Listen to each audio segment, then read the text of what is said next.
Olá! Hoje a gente vai mergulhar num universo que, bom, todos nós conhecemos bem, o das nossas emoções. Oi? Um tema fascinante mesmo. A gente vai usar como base um resumo em áudio do livro O Poder das Emoções, do Tibor Risse, para investigar por que será que às vezes parece que a gente é meio refém dos sentimentos, principalmente naqueles negativos, né? Exato. Aqueles que parecem nos controlar. A ideia aqui é entender melhor de onde elas vêm, sabe? E, mais importante, como a gente pode lidar com elas de um jeito mais consciente. Transformar as emoções em ferramentas para a gente crescer. Isso. Em vez de só sofrer com elas. Vamos até explorar porque nosso cérebro talvez não tenha sido, assim, projetado para felicidade constante. E tem um estudo bem curioso sobre ganhadores de loteria. Vamos ver o que ele diz sobre bem-estar. Ah, esse estudo é clássico. Muito revelador. Prontos para essa exploração? Então tá.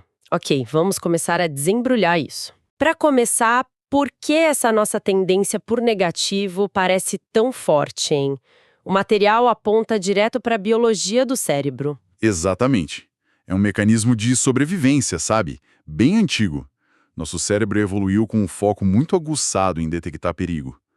Qualquer coisa que possa ser uma ameaça. Faz sentido para sobreviver lá atrás. Isso.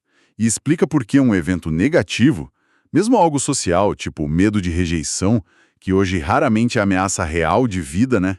Ainda afeta tanto a gente. Nossa, é verdade. O autor até cita o exemplo de um escritor.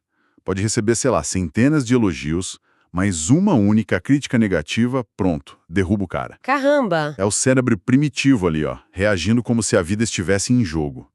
Então o primeiro passo é reconhecer essa programação. Aí a gente começa a poder ajustar a resposta, né? Entendi. Essa herança da sobrevivência é forte. Mas se o foco principal não é a felicidade, como é que a busca por ela pode acabar dando errado? O livro fala da dopamina, certo? Isso, a dopamina. Aquele neurotransmissor-chave no sistema de recompensa do cérebro. Era essencial para os nossos ancestrais, para buscar comida, parceiros, coisas para sobreviver. Ok, importante para a sobrevivência. Mas hoje? O problema é que hoje, no mundo moderno, esse sistema é muito fácil de hackear. Hackear? Como assim? Pensa nas redes sociais, nos jogos que viciam, no consumismo exagerado. Tudo isso dispara picos de dopamina, mas são picos artificiais. Ah, Aí cria um ciclo, sabe? A gente busca mais e mais estímulo, isso pode levar a hábitos compulsivos, até vícios mesmo. O resumo até menciona uns estudos barra pesada sobre autoestimulação cerebral. E aquele caso trágico do jogador coreano que morreu de exaustão. nossa, que extremo. Pois é. O ponto crucial é, esses picos de dopamina não são a mesma coisa que felicidade de verdade, aquela sustentável. A gente precisa identificar quais são as nossas armadilhas de dopamina. Essa ideia de hackear o sistema de recompensa é, nossa, bem forte. E se nem essas recompensas externas, nem um evento gigante como ganhar na loteria garante a felicidade, o que influencia nosso bem-estar no longo prazo, então? Aí entra um conceito muito interessante chamado adaptação hedônica. Adaptação hedônica. É fascinante. Tem um estudo de 1978 que ficou super famoso. Ele comparou gente que ganhou na loteria com gente que sofreu acidentes graves e ficou paraplégica. E aí, o que descobriram? Cerca de um ano depois desses eventos super impactantes, né? Os dois grupos, na média, tinham voltado para os seus níveis de felicidade de antes. Espera aí. Como assim? Quer dizer que ganhar na loteria ou sofrer um acidente terrível não muda a felicidade para sempre? Isso é muito contraintuitivo. Exato. É chocante, né? Mas a conclusão é essa. Fatores externos, dinheiro, status, se é casado ou solteiro, parece que respondem só por uns 10% da nossa variação de felicidade. Só 10%? E o resto? A maior parte vem de fatores internos. Nossa atitude, nossa mentalidade, sabe? Isso seriam os 40%. E a nossa predisposição genética, que conta aí pelos outros 50%. Metade é genética? Uau! Isso reforça muito a ideia de que a forma como a gente encara a vida, nossa atitude, pesa muito mais do que os acontecimentos em si. Entendi. Cérebro focado em sobrevivência, dopamina sendo hackeada, essa adaptação hedônica. Mas o livro aponta outra força interna que mexe com as nossas emoções, o ego. O que seria esse ego no contexto do livro? Não é só orgulho, né? Não, não. Vai bem além do orgulho comum. O ego aqui é tipo a identidade que a gente constrói ao longo da vida. É uma criação da nossa mente, sabe? Baseada nos pensamentos com os quais a gente se identifica. Tipo, Nosso nome, nossa idade, profissão, nossas histórias, nossas crenças políticas, religiosas, tudo isso. E ele tem um objetivo próprio: sobreviver e ficar mais forte. e isso pode dar problema? Muitas vezes. Porque essa busca do ego por se fortalecer entra em conflito direto com a nossa paz interior, entende? Ele funciona como uma lente. Ele interpreta os eventos da vida de um jeito que reforce essa identidade que ele mesmo construiu. Entendi. E como ele constrói essa identidade? No que ele se agarra? O ego se agarra em muita coisa. Bens materiais é um exemplo clássico, né? O consumismo vive disso. A gente não compra só o produto, compra a história, o status que vem junto. Verdade. A gente se identifica muito com o corpo físico também, ligando o nosso valor à aparência. Relacionamentos. Nossa, outro campo fértil. Pais que vivem através dos filhos, ou aquela ideia de que preciso ter alguém para me sentir completo, sabe? Sei, sei. E talvez o mais forte, as crenças. A identificação com ideologias religiosas ou políticas pode ser tão intensa que gera conflitos enormes. Com certeza. Mas uma das ideias mais provocantes do livro é como o ego se agarra não só ao sucesso, mas também aos nossos problemas, nossas doenças, dificuldades. Se agarra aos problemas? Como sim? Ele transforma isso em parte da identidade. Eu sou uma pessoa ansiosa. Eu sou alguém com essa doença. Entende? Isso, paradoxalmente, pode dificultar a pessoa a mudar ou se curar. Ela deixa de ter um problema para ser alguém com aquele problema. Verdade, isso é forte mesmo, para refletir. E quais seriam os sintomas de um ego muito ativo no dia a dia? Como a gente percebe ele agindo? O livro descreve uns traços bem comuns, sabe? A tendência de equiparar ter com ser. Tipo, eu sou o meu carro, eu sou o meu cargo. Viver se comparando o tempo todo com os outros. Comparação constante. Uma insatisfação meio crônica, sabe? Sempre querendo mais. Mais reconhecimento, mais coisas, mais validação. A necessidade de aprovação dos outros é bem marcante. A busca por aprovação. E a busca por se sentir superior. Seja se associando a pessoas importantes, fofocando para se sentir melhor, ou naquela gangorra de complexo de inferioridade e superioridade. O ego adora estar certo, né? E precisa de atenção, mesmo que seja atenção negativa. Entendi. Quer dizer, ele está sempre buscando se afirmar de alguma forma. E como tudo isso se conecta assim diretamente com as emoções que a gente sente no dia a dia? A conexão é total, direta. Quando a realidade não bate com a história que o ego criou sobre como as coisas deveriam ser. Aí vem a frustração. Exato. Frustração, decepção. E quando as nossas crenças mais profundas, aquelas que formam o núcleo da nossa identidade pelo ego, são desafiadas, A gente fica na defensiva. fica na defensiva, muitas vezes reage com raiva, agressividade. Grande parte das emoções negativas que ficam ali remoendo, sabe? Elas vêm dessa identificação profunda com a narrativa que o ego criou pra gente. Faz sentido. Por isso que questionar essa narrativa, reescrever a história que a gente conta para si mesmo e diminuir o apego a essas identificações, pessoas, objetos, ideias, é um caminho poderoso para ter mais equilíbrio emocional. Ok, então a mente e o ego são peças-chave nesse tabuleiro emocional. Mas nossas emoções não são afetadas só pelo que acontece dentro da cabeça, certo? O livro explora outros fatores também, né? Sim, com certeza. Nossas emoções são um sistema bem complexo, sabe? Muitos elementos influenciam. O sono, por exemplo, é fundamental. Ah, o sono, sempre ele. Pois é. Pouco sono ou sono de má qualidade afeta diretamente o humor, a concentração, a nossa capacidade de lidar com emoções negativas.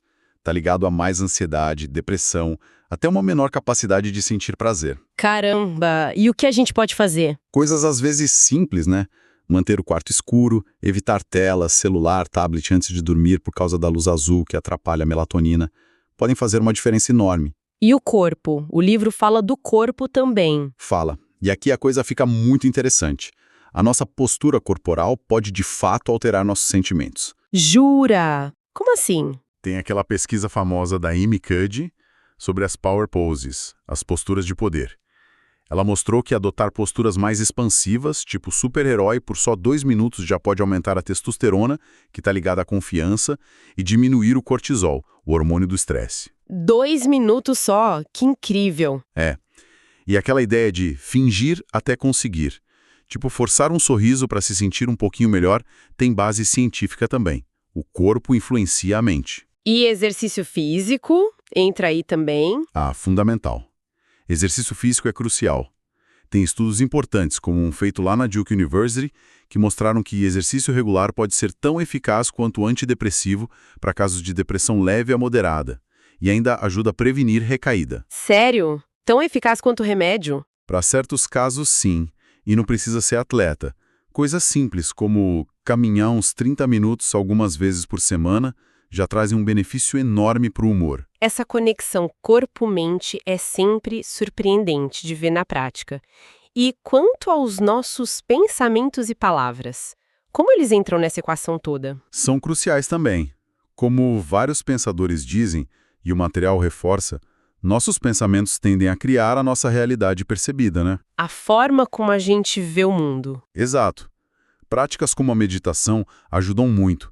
A gente aprende a observar os pensamentos sem se identificar tanto com eles. Sabe? Aquietar um pouco aquela mente de macaco que não para. A meditação para acalmar a mente. E a visualização é outra ferramenta poderosa. O nosso subconsciente não distingue tão bem o que é real do que é imaginado com muita intensidade.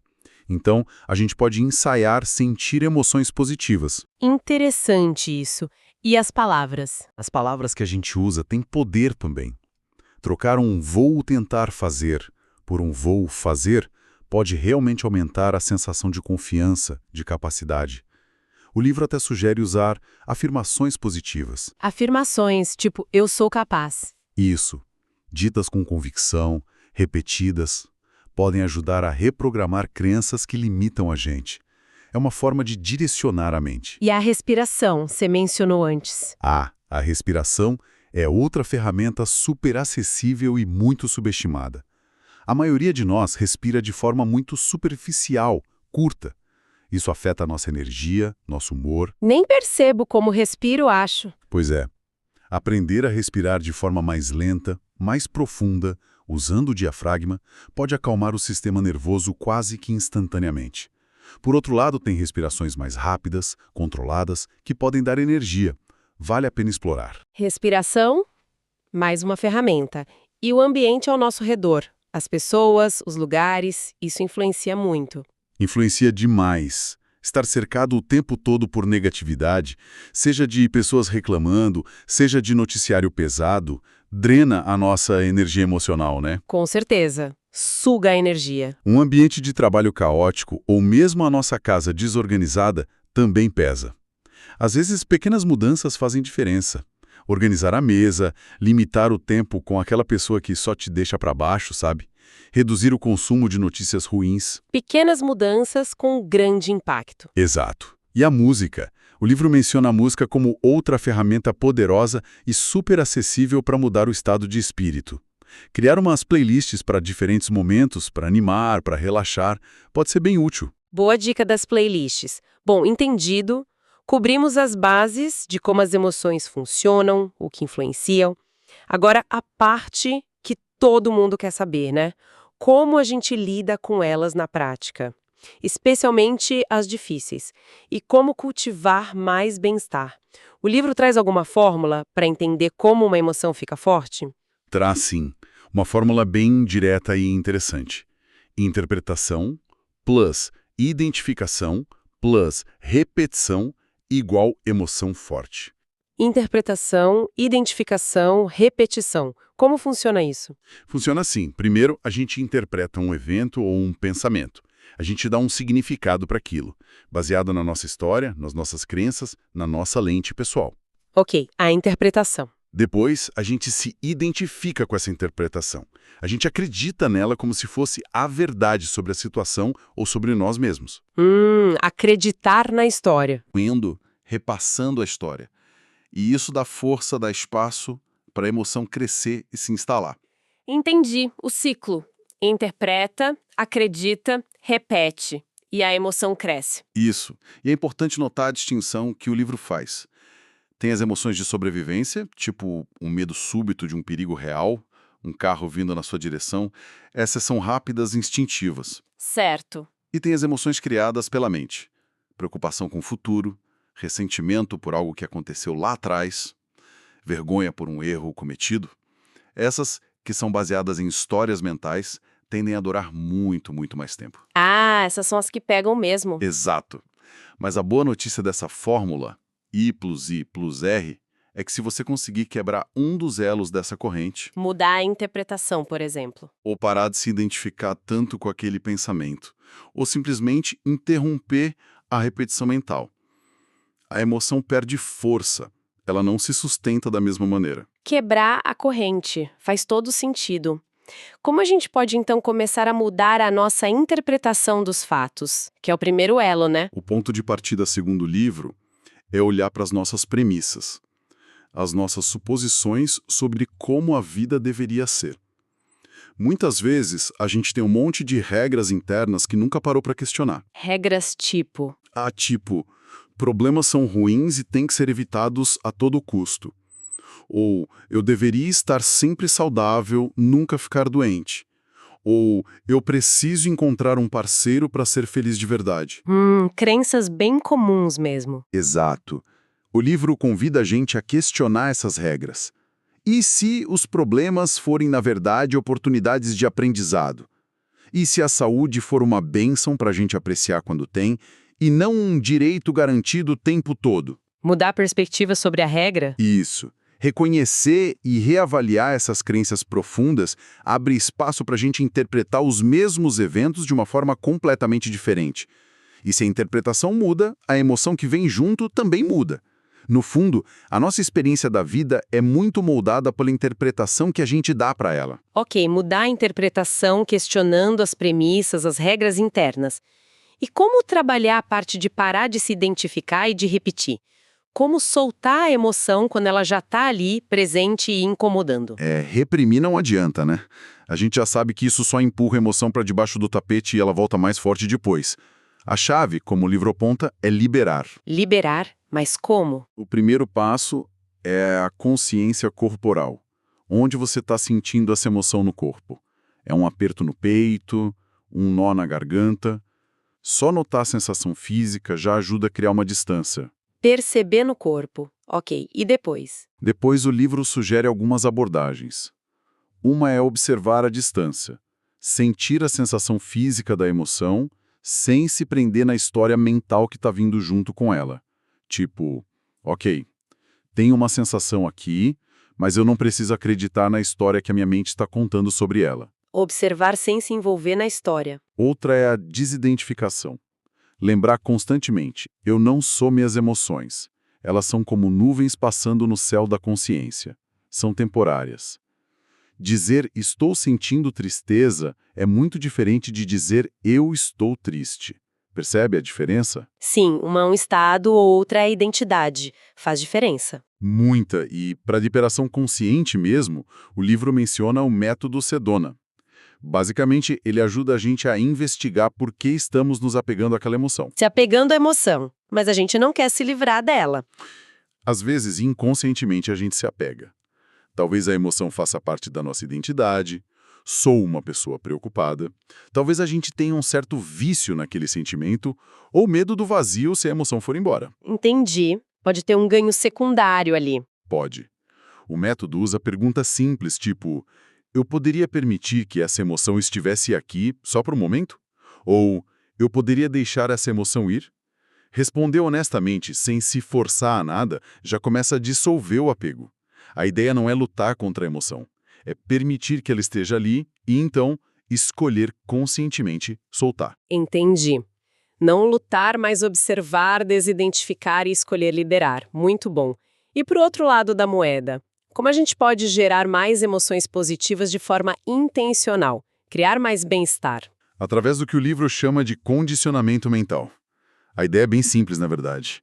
Assim como pensamentos negativos repetidos geram emoções negativas, a gente pode usar o ciclo inverso. Usar a mesma fórmula I+I+R mais para o bem? Exatamente. Pensamentos positivos cultivados geram emoções positivas. É preciso decidir conscientemente quais emoções a gente quer sentir mais. Gratidão, entusiasmo, confiança. E aí usar a fórmula a nosso favor. Como seria na prática? Bom, para a interpretação, a gente pode focar em aspectos positivos, visualizar algo bom acontecendo. Para a identificação, a gente pode sentir a emoção desejada no corpo, usar afirmações positivas que ressoem, eu sou grata por X, ou eu confio na minha capacidade. Usar a visualização para sentir como se já fosse real, e a repetição é chave. Praticar isso regularmente. A prática constante. Sim. Um exemplo muito prático e recomendado é o diário de gratidão. Anotar todo dia, 3 coisas pelas quais você é grata. Isso treina o cérebro a procurar o positivo, sabe? Muda o foco. O diário de gratidão, já ouvi falar muito bem. E para gerar ação, combater aquela paralisia da dúvida ou da procrastinação, a regra dos 5 segundos da Mel Robbins, que o livro cita, é ótima. Teve um impulso, uma ideia para fazer algo positivo, age em 5 segundos. Não dá tempo para a mente criar desculpas. 5 segundos para agir?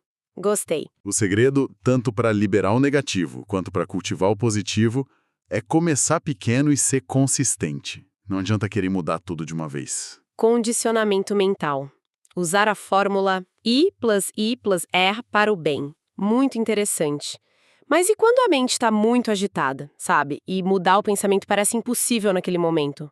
Nossas ações podem puxar nossas emoções, mudar o que a gente faz. Com certeza. Mudar comportamento pode ser muito, muito eficaz. Às vezes, quando uma emoção negativa está pegando forte, agir concretamente é mais fácil do que tentar pensar positivo à força. Agir apesar do sentimento. Isso. A pergunta é, o que eu posso fazer agora, na minha realidade, para mudar um pouquinho a situação ou meu estado interno? Se você está sentindo muito ressentimento por alguém, talvez a ação seja ter aquela conversa difícil, mas necessária. Ou talvez seja escolher não ficar remoendo as memórias. Entendi. Ação concreta. Se está se sentindo para baixo, meio sem motivo aparente, talvez a ação seja simplesmente levantar e fazer uma tarefa que está pendente. Mesmo sem a menor vontade. Agir apesar da emoção pode muitas vezes mudar a própria emoção. O movimento gera emoção. Faz sentido. Às vezes só levantar do sofá já muda algo. E o ambiente? A gente pode usá-lo ativamente também para ajudar nas emoções. Sim, mudar um ambiente é outra alavanca importante, e a gente geralmente tem mais controle sobre ele do que imagina. Como assim? Pode significar evitar conscientemente situações que a gente já sabe que consistentemente nos deixam mal. Excesso de noticiário, ficar horas rolando feed de rede social se comparando. Cortar o que faz mal. Exato. Pode ser identificar e reduzir o tempo com pessoas que são cronicamente negativas. Sabe, aquela ideia de que somos a média das 5 pessoas com quem mais convivemos tem um fundo de verdade para o nosso estado emocional. As companhias. Importante. E pode ser algo tão simples quanto arrumar o espaço físico onde a gente trabalha ou vive. Uma mesa organizada, um quarto arrumado. Um ambiente mais limpo e organizado tende a trazer mais clareza mental e uma sensação melhor. Não subestime o poder do ambiente físico e social. É verdade, a bagunça externa muitas vezes reflete a interna, né? O livro parece oferecer um kit de ferramentas bem completo. Ele faz uma distinção entre soluções rápidas, para usar na hora H, no calor do momento, e estratégias mais de longo prazo. Faz sim, e essa distinção é bem útil. Como soluções de curto prazo, para quando a emoção negativa surge com intensidade, ele sugere várias coisas. Por exemplo, mudar o foco com uma distração saudável. Tipo, ouvir uma música que te anima, dar uma caminhada. Sair daquele ciclo vicioso do pensamento? Exato. Quebrar o padrão fazendo algo inesperado, até meio bobo. Usar o corpo, caminhar, dançar, fazer uma daquelas poses de poder que falamos. Ter uma conversa interna mais encorajadora, sabe? Em vez de se criticar, falar consigo como falaria com um amigo. Autocompaixão. Isso. Escrever sobre a preocupação para tirar da cabeça, ou aplicar as técnicas de respiração e de liberação da emoção que a gente mencionou. Observar, permitir, soltar. Às vezes, só parar e respirar fundo algumas vezes já ajuda muito. Ferramentas pro aqui e agora e pro longo prazo. Já soluções de longo prazo são para construir resiliência e bem-estar de forma mais sustentada, mais profunda. Aí entram práticas como analisar seus padrões emocionais, talvez com a ajuda de um diário para identificar gatilhos e respostas recorrentes. Se conhecer melhor. Exato. Praticar meditação ou mindfulness regularmente para treinar a mente a ser menos reativa. Fazer mudanças conscientes no ambiente e nas companhias, como falamos. Eliminar atividades que roubam seu tempo e energia e não agregam valor real. Tipo, Depende de cada um, né? Mas pode ser excesso de TV, fofoca, tarefas que a gente faz por obrigação, mas que não tem a ver com nossos objetivos. E, claro, condicionar a mente com rituais positivos, como a gratidão. Exercício físico regular, cuidar do sono, da alimentação e aprender a respirar bem. E, fundamental, buscar ajuda profissional se as dificuldades emocionais forem muito persistentes ou intensas. Terapia ajuda muito. um conjunto de práticas para construir uma base mais sólida, então. E para fechar esse ciclo, a ideia central que parece permear tudo isso, usar as próprias emoções, mesmo as difíceis, como guias para o nosso crescimento. Como a gente pode aplicar isso na prática com emoções específicas que incomodam tanto? Essa é talvez a mensagem mais transformadora do livro, sabe? A ideia de que as emoções, mesmo as mais dolorosas, são mensageiras. Elas não estão ali para nos atormentar à toa. Elas trazem uma mensagem. Isso, elas apontam para algo. Talvez um desalinhamento com nossos valores, talvez uma interpretação distorcida da realidade ou uma necessidade nossa que não está sendo atendida. Ignorar a mensagem não faz a emoção ir embora. Geralmente só intensifica. Então, em vez de lutar, a gente pergunta: o que você está tentando me dizer? Exatamente. O livro dá vários exemplos práticos. Pega o ressentimento, por exemplo. Aquela mágoa que a gente carrega. Ela pode ser um convite para a gente praticar o perdão. Perdoar o outro. Não só, e talvez nem principalmente, perdoar para nossa própria paz, sabe? Para liberar aquele peso. E também para reavaliar nossa interpretação do que aconteceu, fortalecer nossa autocompaixão. O ressentimento nos prende ao passado. Faz sentido. E a procrastinação? Que atire a primeira pedra quem nunca. A procrastinação raramente é só preguiça, né? Geralmente, por baixo dela tem um problema emocional. Medo de falhar, medo de não ser bom o suficiente. Ou a tarefa parece tão grande e chata que a gente se sente paralisado. É bem isso mesmo. Medo ou sobrecarga. Ver a procrastinação assim como um sinal emocional já muda tudo. Abre a porta para estratégias diferentes. Quebrar a tarefa em passos minúsculos, ridículos de tão pequenos, só para começar. Entender o porquê por trás daquilo, para que serve fazer essa tarefa. Ou usar a regra dos 5 segundos para simplesmente dar o primeiro passo sem pensar muito. Usar a procrastinação como oportunidade para dominar a mente. Gostei. E o medo? Aquele desconforto diante do novo, do desafio. O medo, o desconforto, são sinais claros de que a gente está ali, na fronteira da nossa zona de conforto. E é aí que a mágica acontece. Exatamente. É justamente ali que o crescimento acontece. Coragem não é não ter medo, é agir apesar do medo. Enfrentar pequenos medos regularmente, sair um pouquinho da zona de conforto todo dia, constrói nossa confiança, nossa autoestima, expande nossos limites. O medo vira bússola para o crescimento. Transformar o veneno em remédio, basicamente. Usar o que nos incomoda como uma bússola para ajustar a rota. Exatamente essa a ideia central. Em vez de lutar contra a emoção como se fosse um inimigo, acolher a mensagem que ela traz.